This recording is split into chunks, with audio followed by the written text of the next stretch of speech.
যারা ব্রাজিল করে তাদেরকে বুলি করতে পারবো।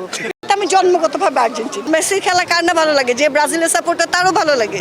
মেসিকে তো ভালো লাগে, ম্যারাডোনাকেও ভালো লাগতো, কিন্তু কেন ভালো লাগা শুরু হয়েছে এটাও জানি না। তারা ভালো খেলে আর অন্যরাও ভালো খেলে, বাট আমি জন্মগতভাবে আর্জেন্টিনা সবার মতো। যারা ব্রাজিল করে তাদেরকে বুলি করতে পারবো।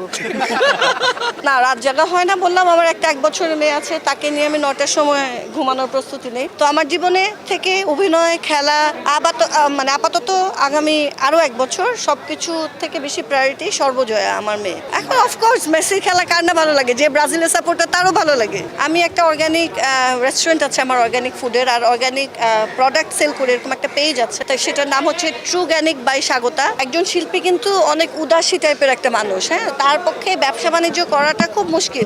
আমার যেহেতু ঘাড়ে এসে পড়েছে, তো আমি ব্যবসা করছি। আমার হাজব্যান্ড বিজনেসম্যান, আমি তার পার্টনার, ব্যবসাতেও পার্টনার, লাইফেও পার্টনার। সো আমার করতে হচ্ছে, কিন্তু এবং আমি ব্যবসা করছি বলে অনেকের কর্মসংস্থান তৈরি করতে পারছি। তো এটা তো একদিক থেকে ভালো।